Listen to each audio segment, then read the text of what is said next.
for title. It's Monday, March 7th, 2022, 6 o'clock. Calling the Planning Commission to order. You do remember to turn your mic on? It's on. Mhm. May we have a roll call? Sure. Acting Chairman Kerr, Here. Commissioner Brooks. Here. Commissioner Mar, sorry. Here. Commissioner, wait for you. Commissioner Connolly, Here. Commissioner Noble, Here. Chairman Wyckoff. All right. And Commissioner Latzo, you're not going to hear it when you push it, but we are still getting it on the recording. So Here. thank you. Okay, if the public has any comments that's not on the agenda, now would be the time to step up to the podium. You'd have 3 minutes and you're asked to state your name and address for the record.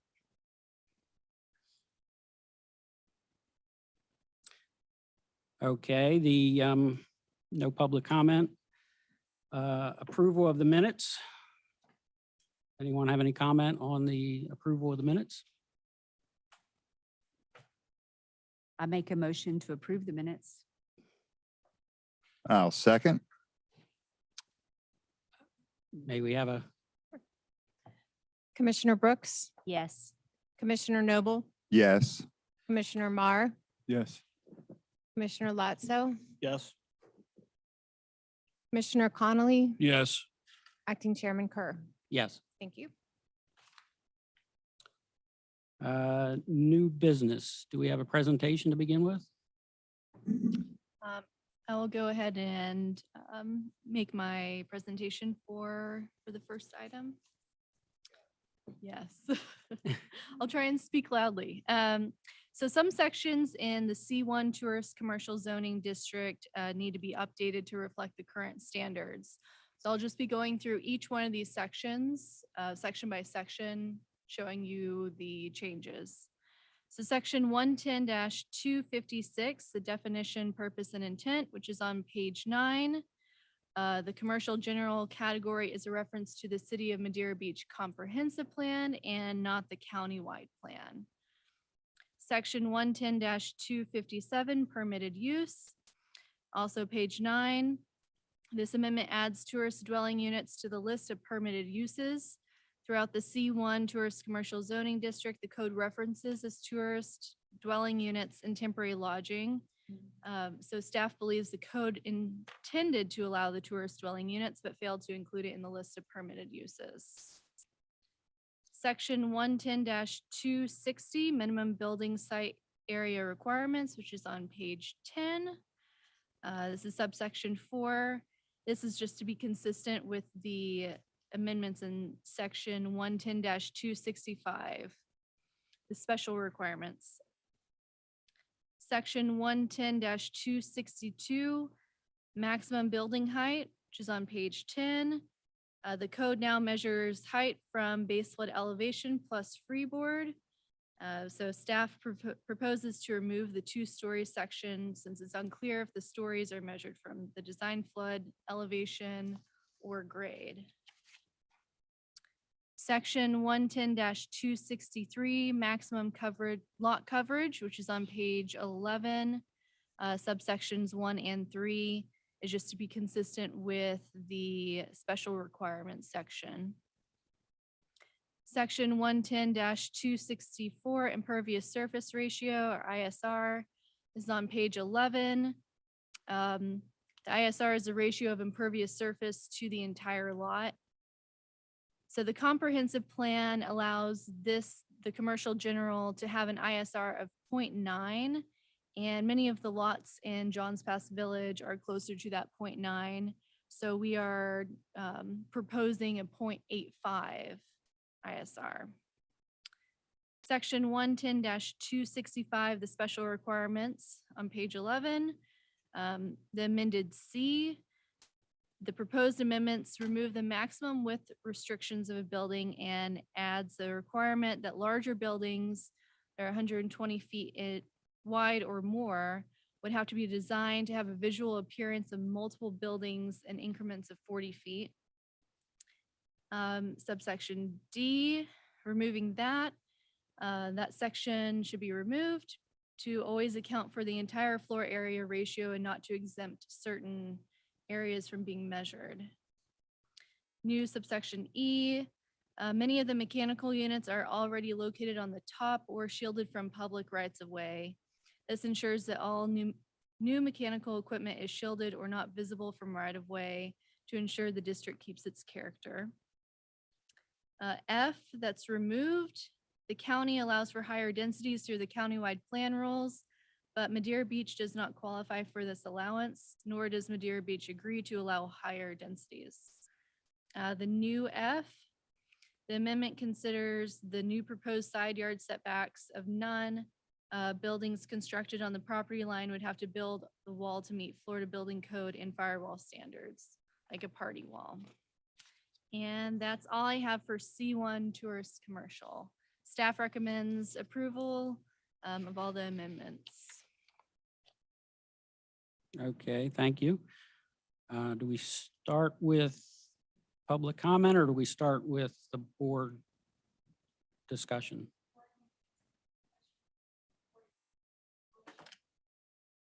Okay. Does the board have any comment on this first section, C1, and the changes?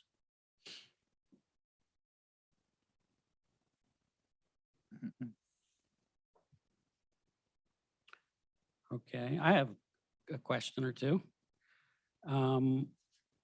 Is there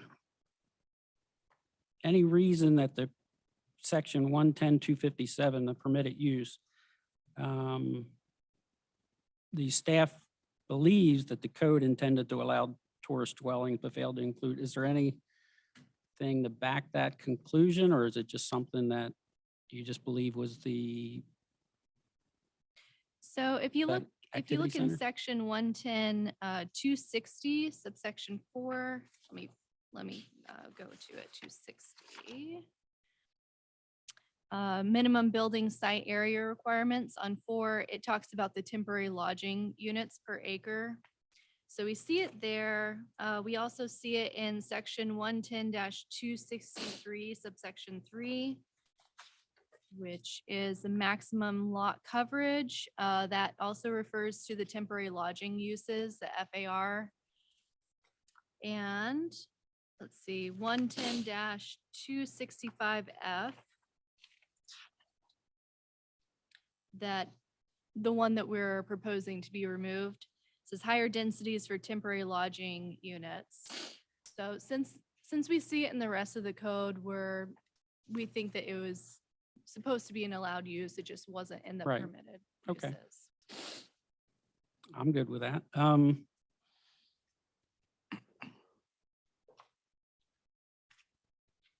So is this the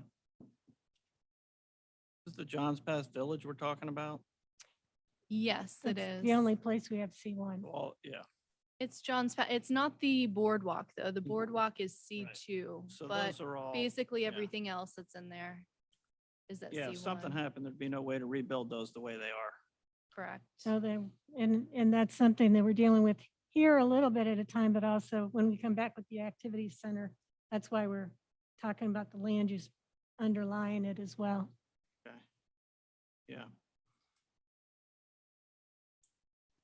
Makes sense. I have one more question. Section 110-265 on the item C that was updated. I'm not sure that I understand totally about providing a visual appearance of multiple buildings in increments of 40 feet. So my understanding is in that section, there is no setback on the side between the units now, and I don't think that any is proposed. So you're just saying different storefronts every 40 feet, basically. Correct. And usually in urban settings where you're trying to get that traditional feel, you say you have standards that do things like require articulation to give the appearance of a row of buildings instead of one big monolithic front, because that creates a wall instead of a point of interest every few feet. So it's not unusual in downtown areas, for instance, or traditional neighborhoods where you would ask for articulation or a building front change 40 to 50 feet. Okay, and then that goes back to the earlier part of that statement. Tourist commercial districts may be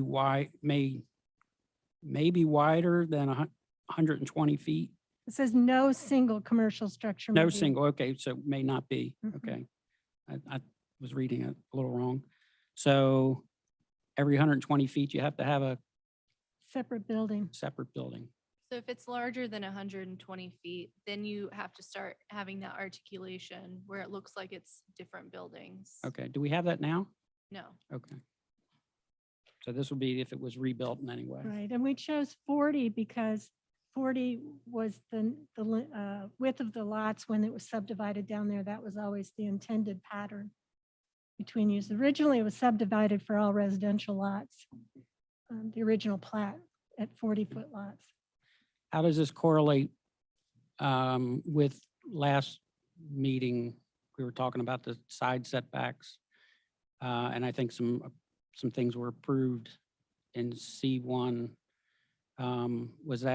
Did we have any side setbacks there? No, we didn't. We proposed to remove those. So how would, So you would still have to have the articulation. all right, I'm just trying to distinguish between a Yeah. 40-foot, Imagine like different or a main 120 foot. street where you have multiple buildings, but Mhm. some might be a little higher, a little lower. They look like different buildings. so maybe roof offset, roof Yeah. design, or, Or if you look at the Bubba Gump Hooters, that building, I think they did a good job at making it look like there's different storefronts, even though it's the same building. okay. I have no more questions. Do we have any public comment? Do we have a motion?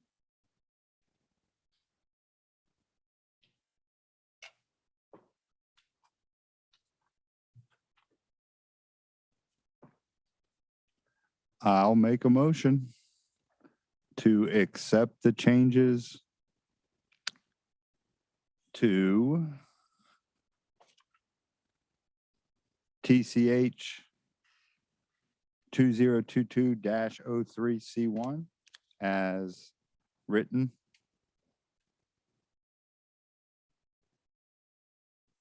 I'll second the motion.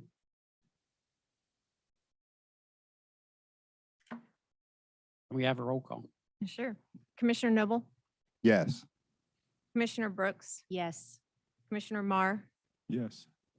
Commissioner Latzo, Yes. Commissioner Connolly, Yes. Acting Chairman Kerr. Yes. Thank you. 6-0.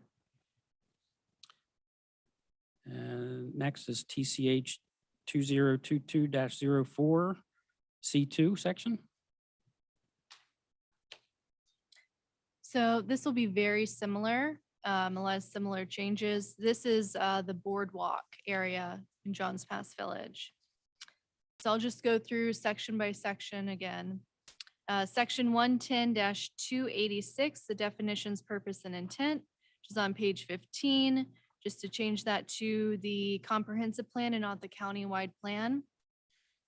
Section 110-291, setback requirements. Let's see, oh, this is the one that you asked to bring back. So reducing the front yard from 25 to 20 feet and clarifying and reducing the side yard setback to 5 feet on one side. Staff met with the fire department to verify this fire safety in accordance with the proposed amendment. Fire department staff suggested the mechanical units and equipment be placed on the roof to allow open access to the boardwalk for any emergencies. But they were fine with the 5 foot on one side. Section 110-292, maximum building height, page 16. The same thing, the code measures height from the base flood elevation plus freeboard and not the stories. So just proposing to remove that, 2 stories. Section 110-294 ISR. The comprehensive plan allows an ISR of 0.9, and many of those lots are closer to that than the 0.7. So we are proposing an ISR of 0.85 or 85%, same as the C1. Section 110-265, the special requirements on page 17. The new subsection C. Similar to the C1, many of the mechanical units are already located on the top or shielded from the public right of way. This just assures that all mechanical equipment is shielded or not visible to keep the district's character. And then fire department also prefers the mechanical units on top of the buildings. The new D, the proposed amendment considers the new proposed side yard setbacks to none. Buildings constructed on the property line would have to build walls to meet the Florida Building Code and firewall standards, like a party wall. And that's all I have. Staff recommends the approval of TCH 2022-04. Okay, thank you. Do we have any discussion by the board? By the Yeah, commission? What's considered the front yard here? So I'm missing that. So on that, let me go to section.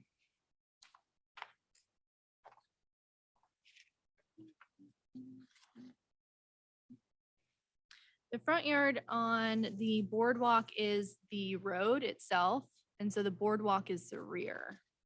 Okay. That one's a little different, just because you have the boardwalk behind there. It has a lot of traffic. Right, yeah, because everything on there is on stilts pretty much, isn't it?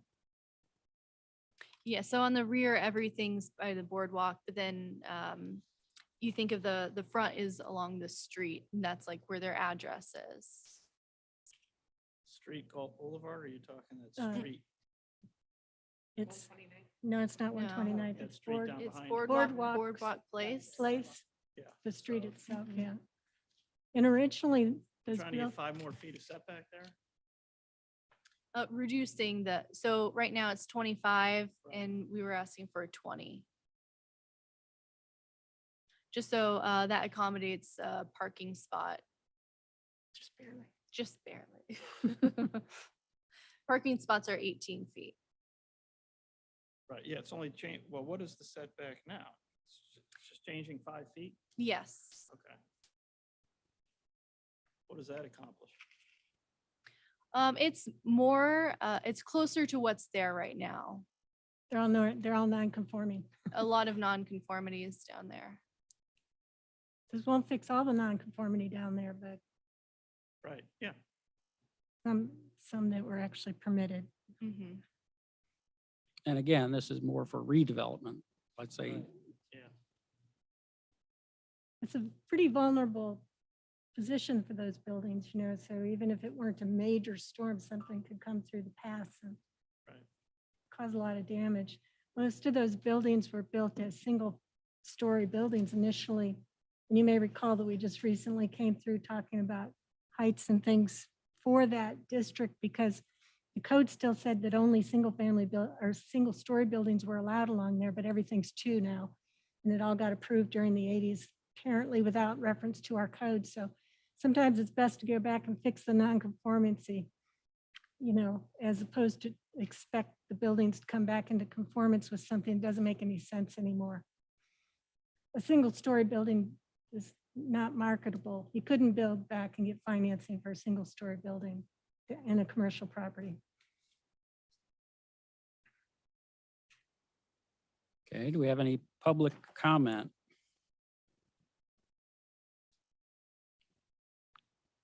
Do we have a motion? I'll make a motion to approve TCH 2022-04 C2. I'll second that motion. May we have a roll call, please? Chairman Brooks, sorry, Commissioner Brooks, Yes. I just promoted you. Commissioner Latzo, Yes. Commissioner Mar, Yes. Commissioner Noble, Yes. Commissioner Connolly, Yes. Acting Chairman Kerr. Yes. Thank you.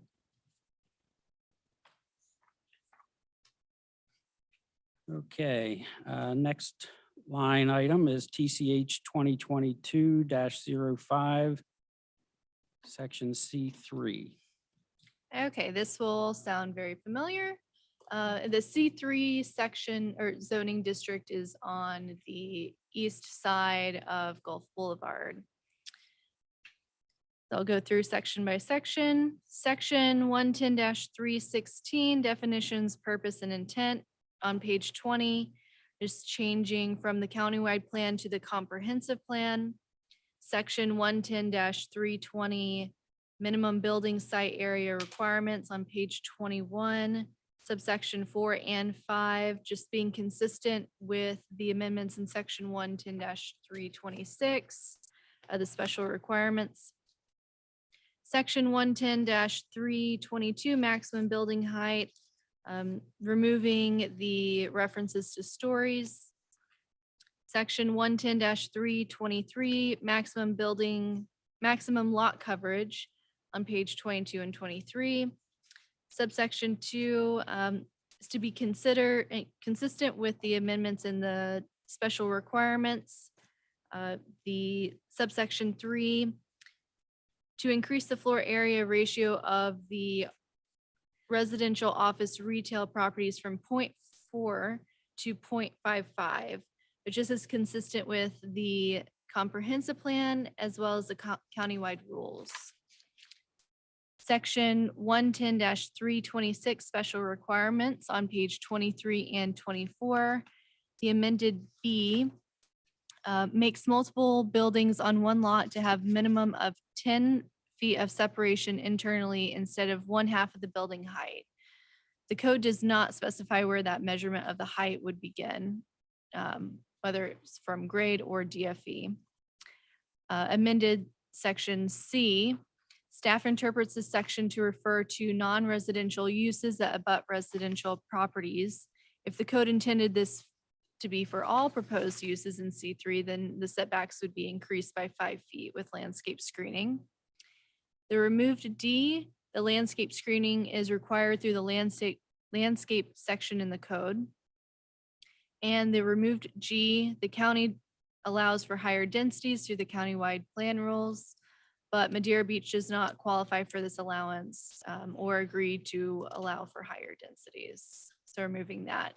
Staff recommends approval of TCH 2022-05.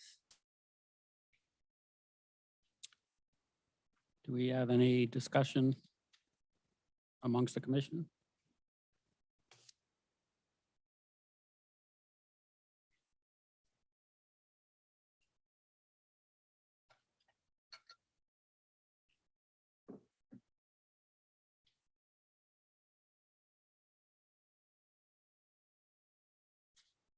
So again, this is to just get it back to really what's already there, Yes. or potentially, so. Good. So residential is actually allowed in this section? Yes, multifamily dwelling units. I think it's the, Single family by special yes, exception. by a special exception use, you can have a single family or duplex. Yeah, I guess we do have some in that Yeah. section Yeah. now. I think one, There's a A couple few. new couple were ones. just, just built. Mhm. Yeah. Yeah, they'd had to go through a special exception review for that. Through the special magistrate. It's complicated because of impact. You know, you don't want to create incompatibilities, but there's a history of single family along there. And so that's always been in the code.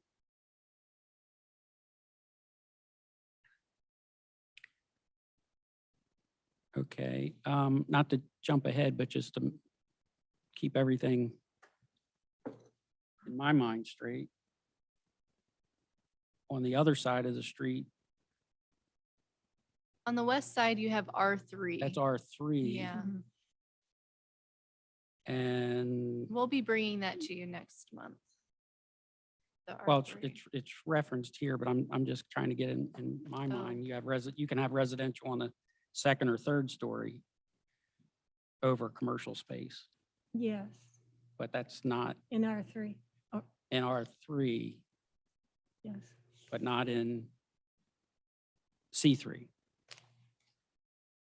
Just trying to bring it all together in my mind. You can have tourist dwelling units. You could have or- that same or type of structure multifamily. because it's commercial, but you, Yeah, you can flood proof the ground floor as commercial and then put and then. residential above. Mhm. Right. But it's not really referenced in this section, or is it? And It I'm is just under overlooking. permitted uses Okay. on page okay, 20. Okay. I have no more comments. Any more comments from the commission? Any from the public? May we have a motion? All right, I'll make a motion to approve TCH 2022 -05 C3. I'll second. May we have a roll call? Commissioner Latzo, Yes. Commissioner Noble, Yes. Commissioner Mar, Yes. Commissioner Brooks, Yes. Commissioner Connolly, Yes. Acting Chairman Kerr. Yes. Thank you. And moving right along, next section is TCH 2022-06, section C4. Okay, this C4 is the C4 Marine Commercial Zoning District. This is also on the east side of Gulf Boulevard. There's just a few places where the C4 zoning pops up.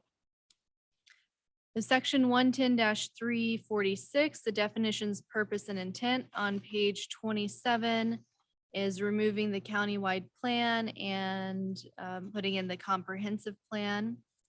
The section 110-352, maximum building height, is removing the references to stories. Section 110-354, impervious surface ratio.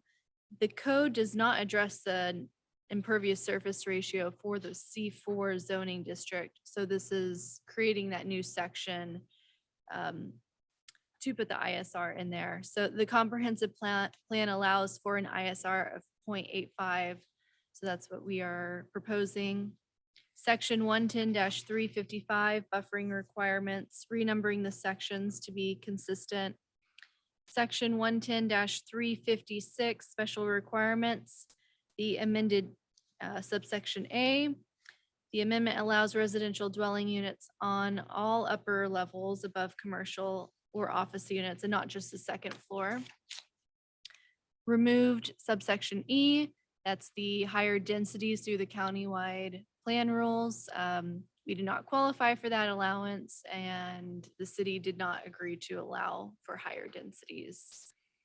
And staff recommends approval of TCH 2022-06. Okay, thank you.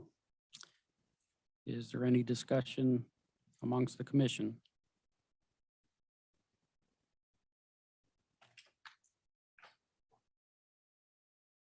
Okay. I'm assuming the 0.85 ISR is to be consistent with the rest of the east side of Gulf Boulevard. I mean, you just reserved 366 instead of 357. 57, this 356 you used up here. Yes. 57. Okay, I just realized the typo. So I'm gonna go back to page 30. Sections 110 it was 356. It's the reserved section, the very last there. It should be 357. 357 and not 366. Thank you for catching that. Otherwise, you're gonna have to write Good code to catch. fill up all those. Yeah, we don't want to do that.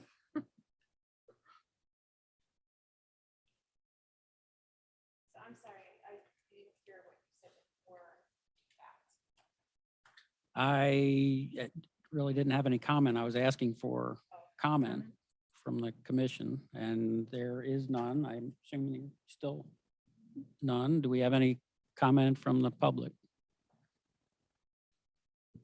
No, may we have a motion? I'll make a motion to accept the changes, including the typo, section 110-3, oh, no, wasn't forward. Yeah, section 110-356 to be changed back to 350 instead of 366 to 356, 357. 357. No one can get it right. And the changes as written for TCH 2022-06. I'll second that motion. May we have roll call, please? Sure. Chairman Noble? Commissioner Yes. Noble, I keep doing that. What is my problem? All right, Commissioner Noble, Yes. Commissioner Latzo, Yes. Commissioner Brooks, Yes. Commissioner Mar, Yes. Commissioner Connolly, Yes. Acting Chairman Kerr. Yes, Thank you. thank you. Next on the agenda is TCH 2022-07, carports in the R3 zone.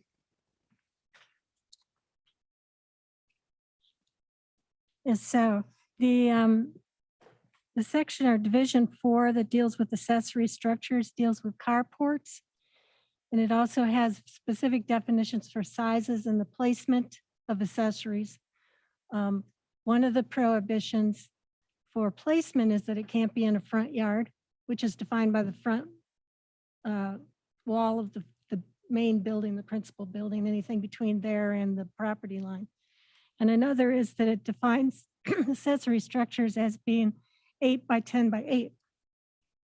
So in regards to carports, it doesn't allow a freestanding carport because that would be an accessory and you can't fit a car in an 8 by 10 space. And what that does in effect is it turns everything with a condo and a carport non-conforming. And they didn't apparently notice this when they changed the zoning district because a lot of that was already built. It also means that those that have carports aren't able to expand them, even if they have the property to do so. And we do have some interest in that, or to change them out to different types of configurations and supports and structures. So we were asked to address that issue and figure out how to make things conforming and to give them the option of improvement. The only other place that this would affect, since it deals with the R3 section, is along Pelican. It's unlikely that people would put carports directly in front just because the lots are shallow, that it's probably attached to the structure. It's not unlikely that the carport would be on the street there, however, because they're almost like fronting on an alley. And so a lot of the view goes to the water. So we don't anticipate having any negative effect there. In fact, it's standard for houses there to have a garage or a carport that is a little bit in front of the rest of the house or is visible from the road. So section 474 deals with accessory structures and we put in there not including carports because that's where it limits the front yard location. We had to deal with the lots on water as separately to specify not including carports because actually all our 3 lots are on the water. The accessory structures, and so in section 2, we have to include that again, not including carports for the restricted areas. And then carports in the R3 medium district residential may be located in the front or side yard and must provide a 5-foot side setback and 10-foot front setback. The accessory structure must meet the intersection visibility requirements to make sure it doesn't pull up so far close to a driveway that it blocks off your view when you're trying to get in and out, which is not even as strictly managed as it would be by FDOT anyway along Gulf Boulevard. They have everybody sitting back and cutting off corners. So it's being managed by both us and the state on Gulf Boulevard. On Pelican, it's a local regulation that we look at visibility triangle everywhere that we go.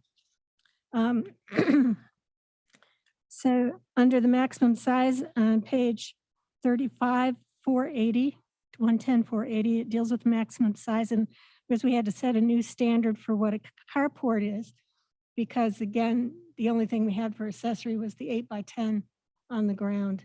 So we've established a typical measurement for carports so that someone doesn't come along and create a big canopied porch or something and call it a carport. Mhm. Okay. And those are the extent of the changes for that section. Staff recommends approval as presented and written. Great, thank you. Do we have any comments here in the commission?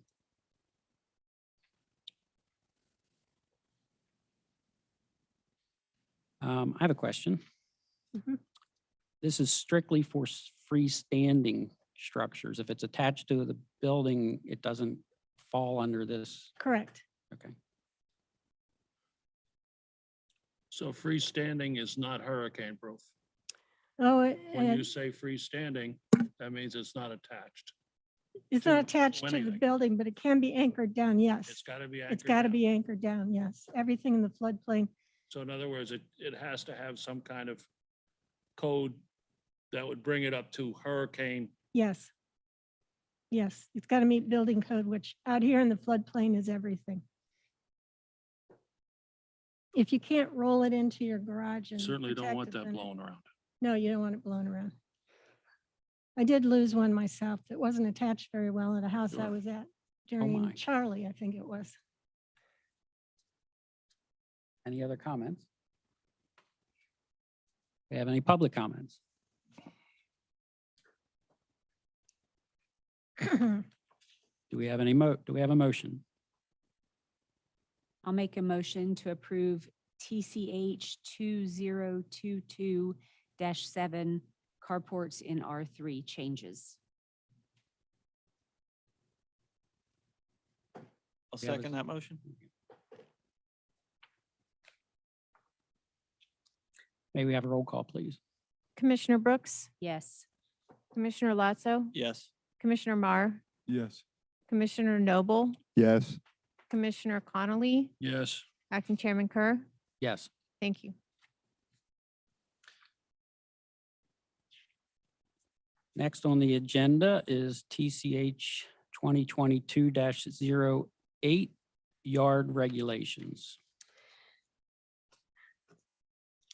Every now and then, you get a change or a text change request, or you become aware of a problem strictly by the activities of a citizen who's experiencing some issue.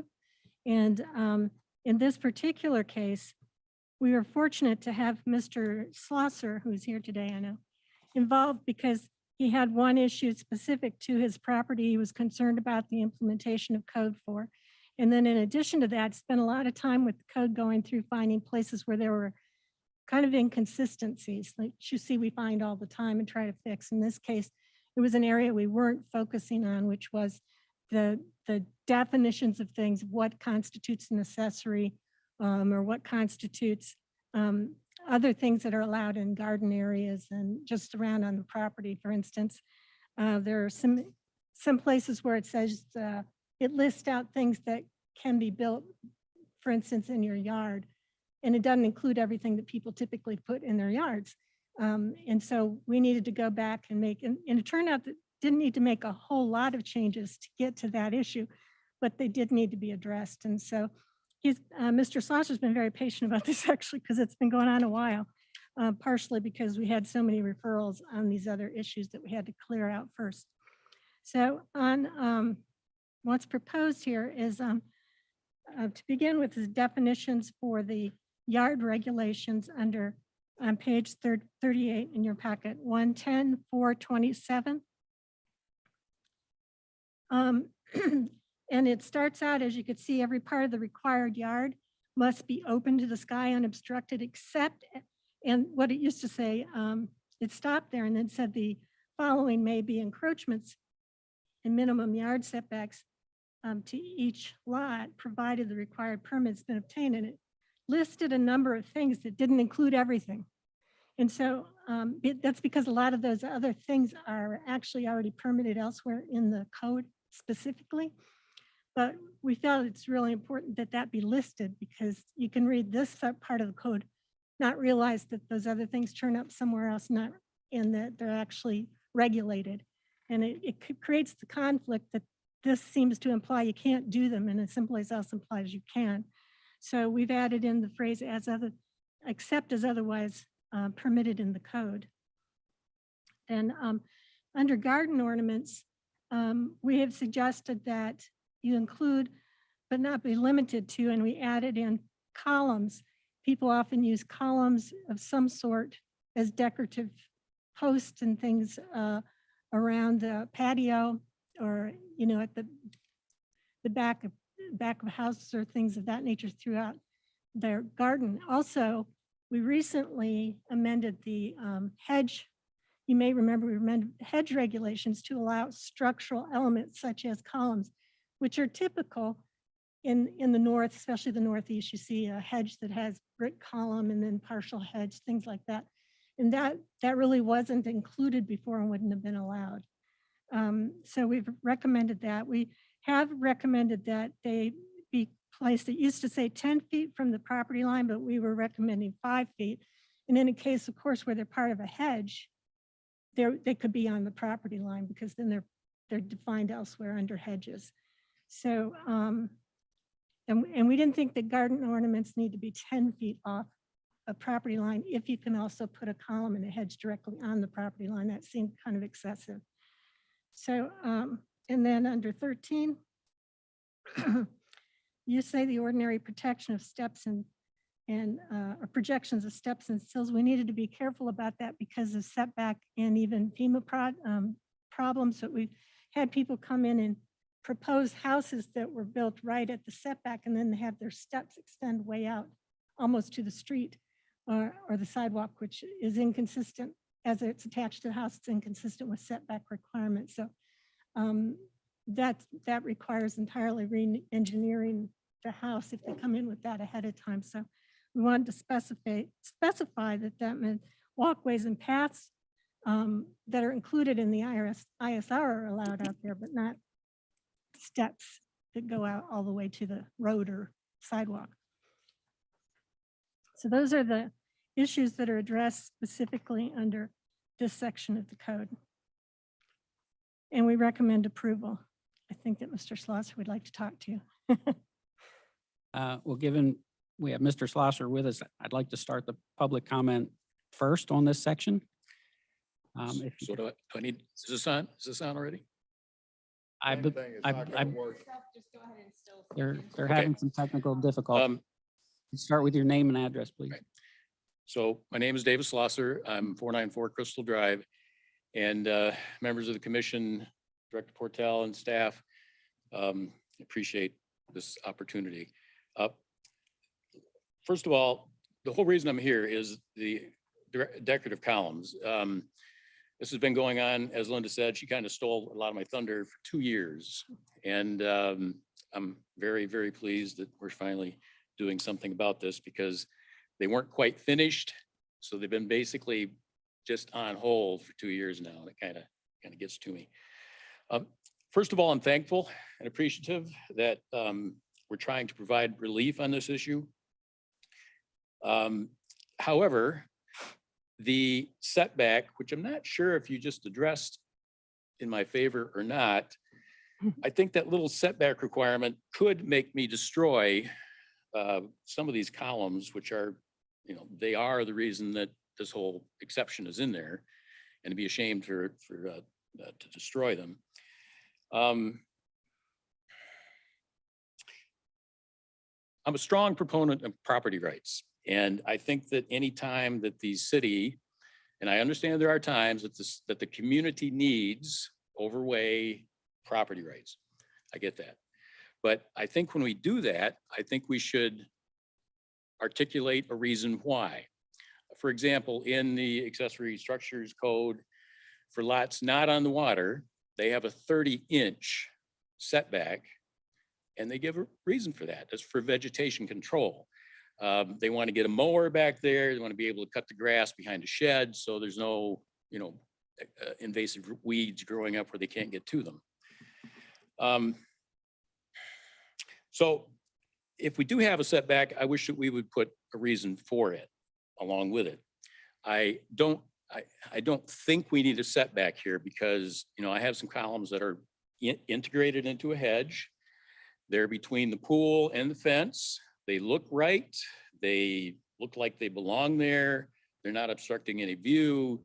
They're not a safety hazard. There's really not a reason I can think of for them not to be there. So I really, really don't want to have to destroy these things. So I'm asking that we delete that 5-foot setback. And if we don't delete it, then at least put a reason in there so that I can understand why I have to destroy these things. So thank you very much. Thank you. Also, I have become quite an expert on accessory structures. So if I can help rewrite that, I would be happy. Thank you, Mr. Schlosser. The setback portion of that, could you, Sure. Well, any column that's integrated into a hedge would actually be considered part of the hedge. okay. And so that could be right on the property line, basically. But We so- were aware of that. And then one of the reasons we went, it used to say 10 feet setback, we went to 5. One of the things we're concerned about is technically there's no acceptable industry standard for what constitutes a garden ornament. And we've been doing research from around the country about the situation that's created elsewhere. And in some cases, for instance, people have put garden ornaments that are 30-foot tall dinosaur statues or old cars that are turned into planters. And they, as long as they got something growing out of them, they're arguing that they have a garden ornament. So we're still trying to come up with a definition that protects basically the overall standard and the property values of the neighbors, and make sure that in the interim, there's at least some setback there. And we wanted to go down to 5 because we know of the situation Mr. Schlosser's dealing with, but he also incorporated it into the landscape and hedge earlier when we amended that. So we're hoping that that addressed the problem there. But yeah, the columns wouldn't be an issue. Bird baths wouldn't be an issue, but a 30-foot dinosaur maybe.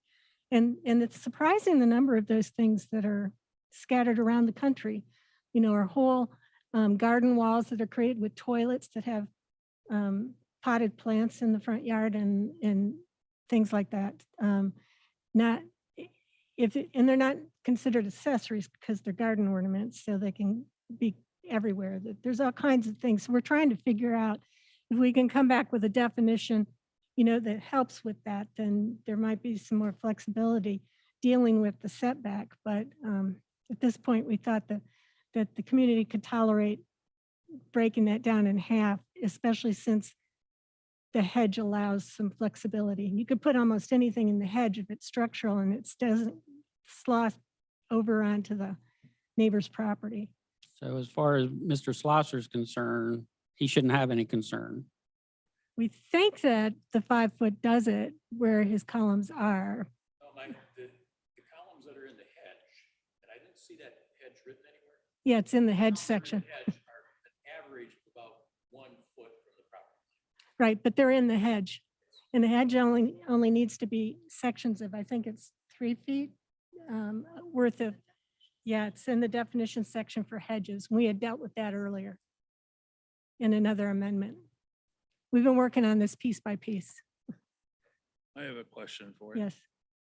How about restricting the material that is used to make a column?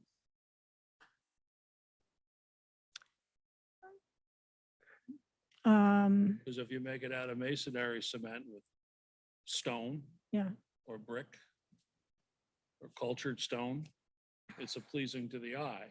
right, But if you dragged home a old car and stuck it there, it's a whole Right. different ballgame. The Well, we problem- So would- that's what I'm saying. If you right. made a code, the restriction I to think, what is used to make a column. right. Yeah, I think a column itself has a definition in the building code. And a car wouldn't constitute a column, but because it says here, including but not limited to decorative. Since it says including but not limited to, that's the thing we got to get to a definition of, because it's the garden ornament thing that hasn't been defined.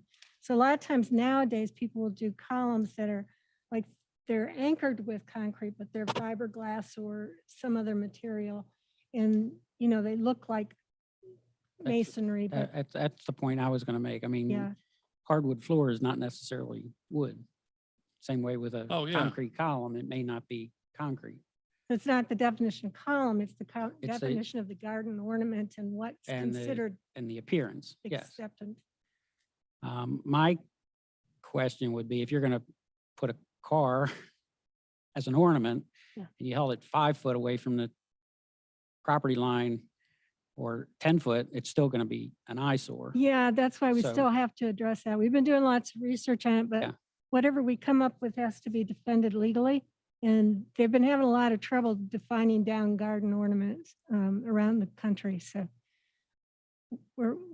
It actually just kind of drew our attention to the idea, once we pulled up the pictures of what's going on everywhere else, holy cow, that it could be anything Right, that so they that- define as a that's- garden ornament. That's But that's just, almost a bigger issue Yeah, it than the is. setback issue. exactly. But So we'll Um, continue to work on it, but I think we should consider this a good step forward as far as what we have at issue today. right.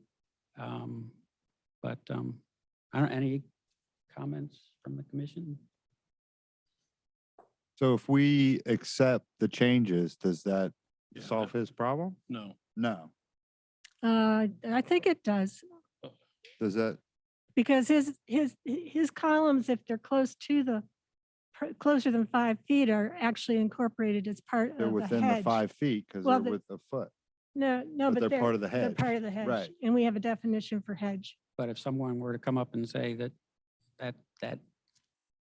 bush Uh, is only 30 inches and the next bush is 2 feet away and that's only 30 inches, is that still a hedge? I mean, do we get to a point where the setback is Sticky. really just an issue that could be brought up um, later? I'm just trying to I would avoid. suggest if there's too much gap, that you plant an extra bush in there.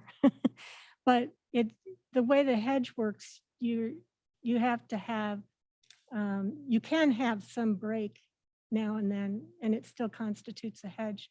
Right. But I think it's in sections. Jenny's looking it up to give you an exact answer. The computer here didn't respond. No.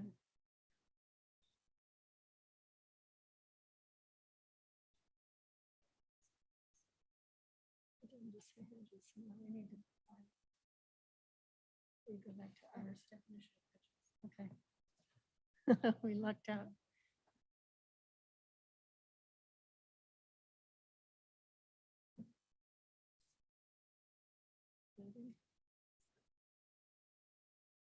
Into down.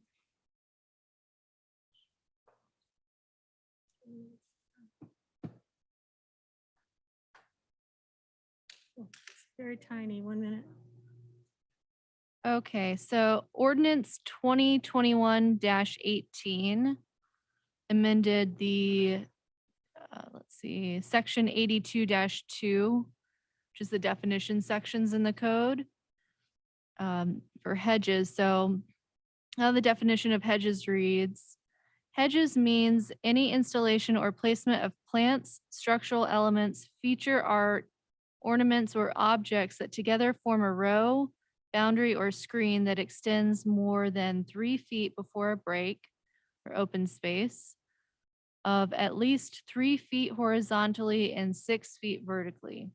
Hedges can be installed in conjunction with or in lieu of fences, except those fences required by the Florida Building Code, and must meet the same height restrictions as fences and walls, except in the rear yards where the natural plant material of the hedge may be allowed to grow a natural height.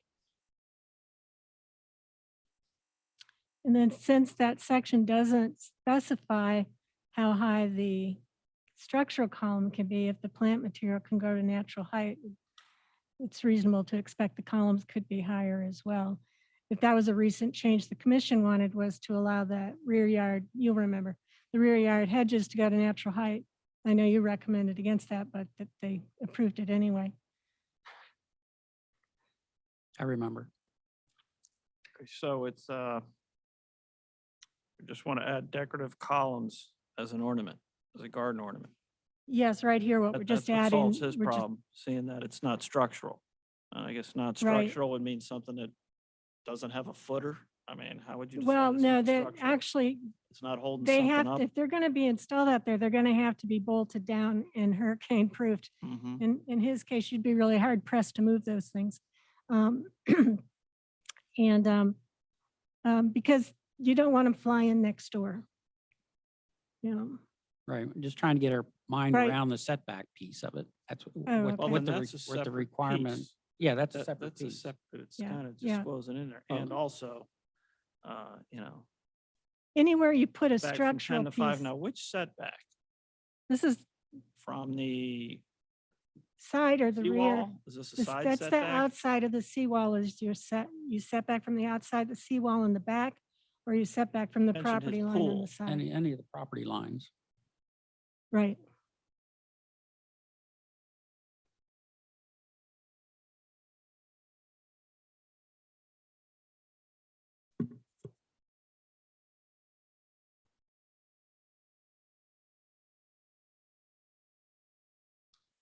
Well, I don't see what that is accomplishing. That's the question. Well, That's the before it question. didn't What's- allow, What's it- the what setback are we moving and why? Okay, Well, they've reduced it from 10 to 5, but the question is, why is a setback required on on an ornamental structure? right, That's the question. right. yeah, all right, so there's another setback there. I didn't know that existed. Yeah, it's This is really an There's a exception setback because for gardens and, you have a setback of a specific definition, like from the seawall, it's usually 25 feet for that right. main your pool or structure. what- Yeah, okay. Okay, and on the water, you can't put accessory structures behind the building. In this case, that things like bird baths and fountains and things, people have those within that area as being exempt from that setback.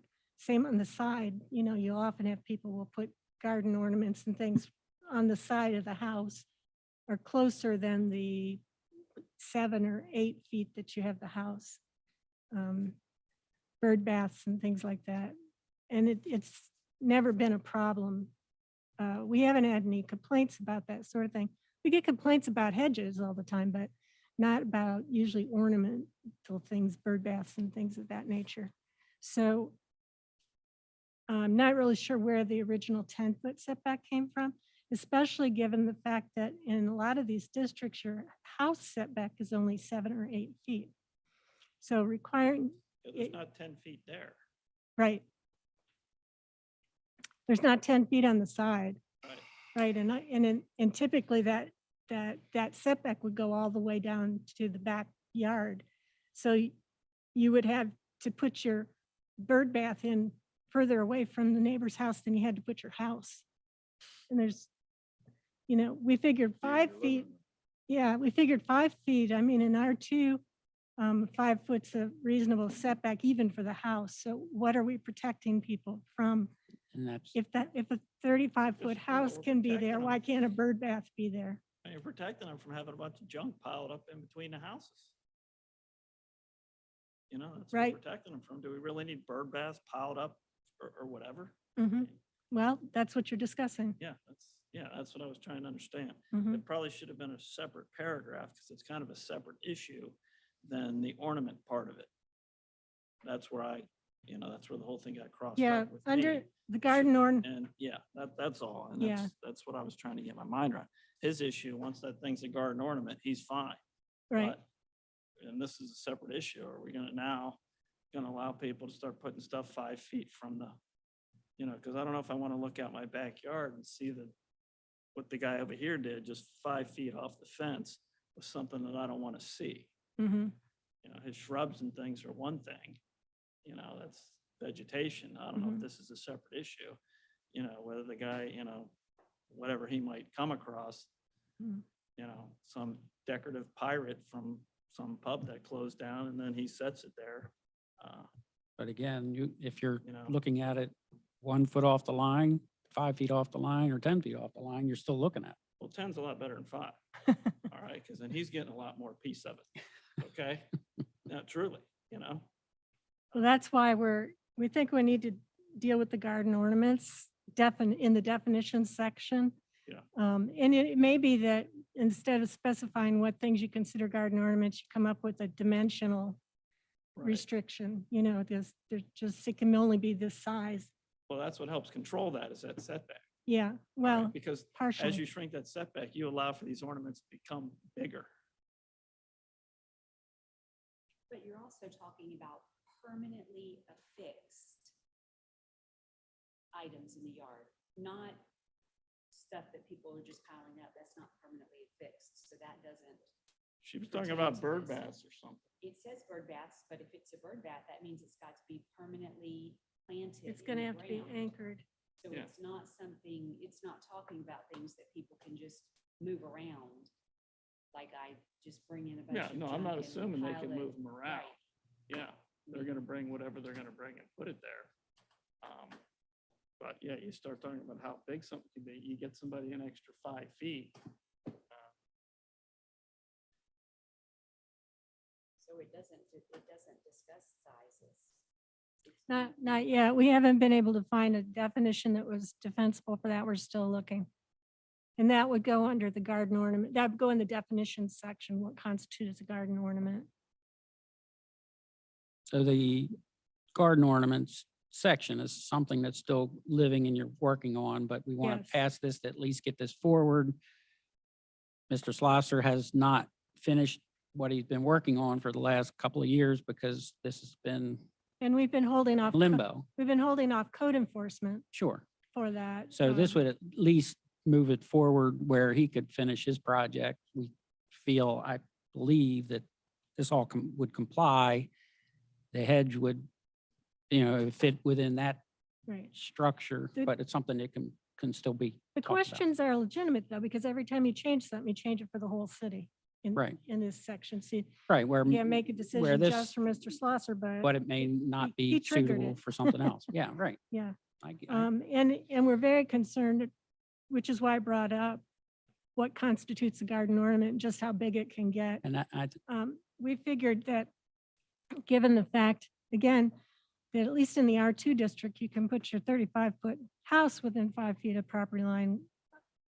Why not a bird bath or a fountain? But that's what you're discussing. That Yeah, is what just you're me, discussing. the part about saying that a column is part of, a garden ornament is fine. It's the setback part I'm not comfortable with. Right, I understand. me, so. I'm done now.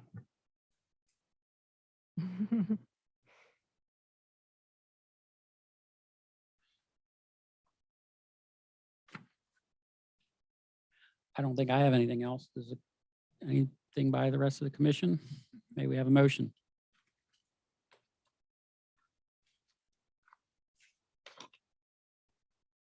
I will make a motion to accept the changes to TCH 2022-08 as written by staff. I will second it. May we have a roll call, please? Sure. Commissioner Noble, Yes. Commissioner Brooks. Yes. Commissioner Mar, Yes. Commissioner Latzo, No. Commissioner Connolly, No. and Acting Chair Kerr. Yes. Thank you. So that was 4-2 in favor. Okay. Moving on, is there any old business?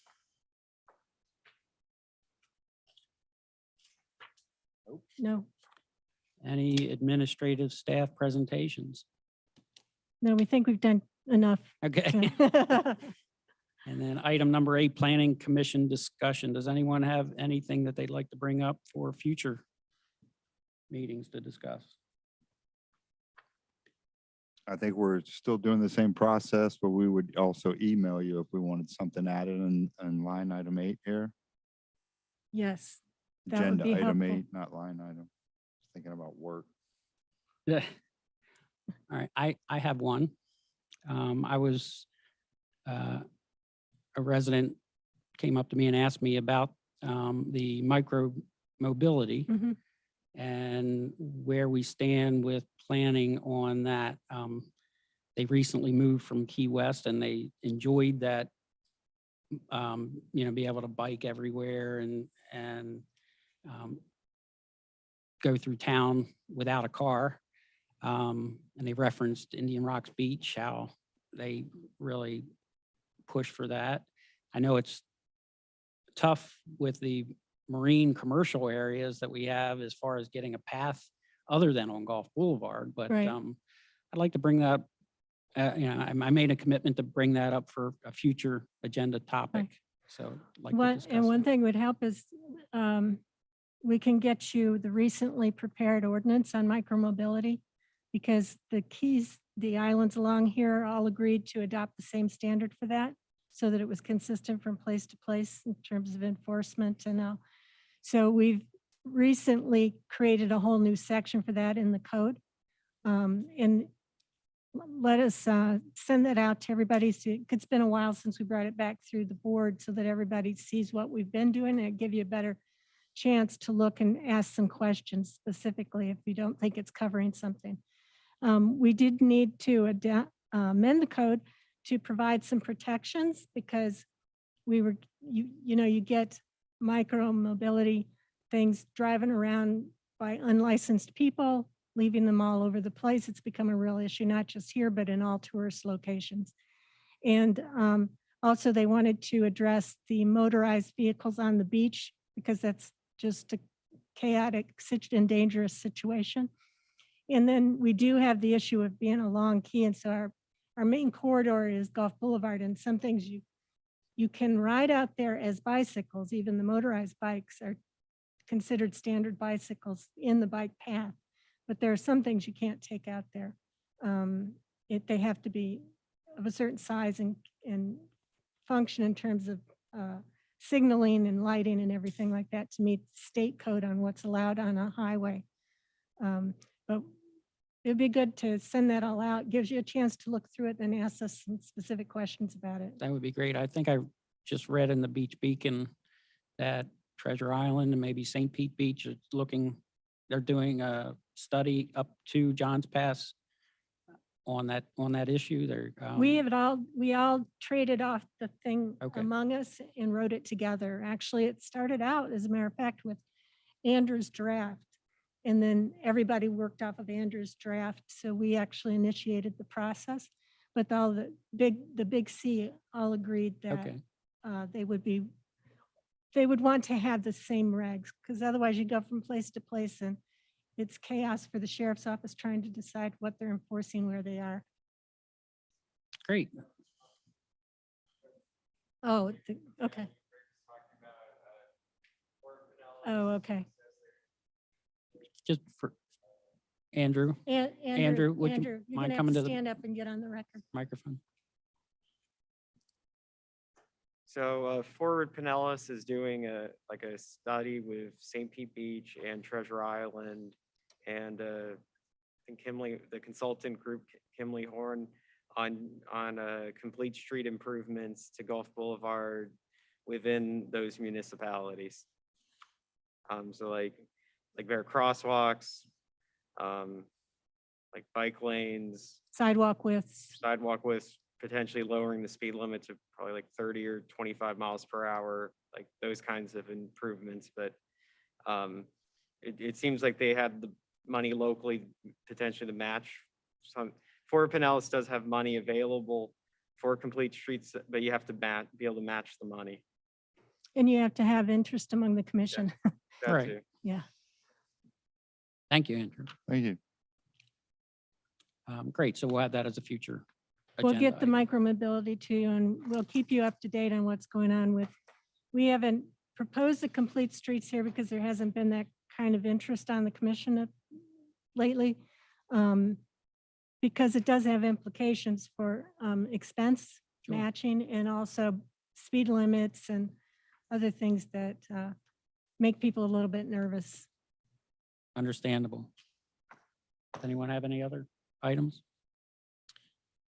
Okay, our next meeting is scheduled for Monday, April 4th, 2022 at 6 PM.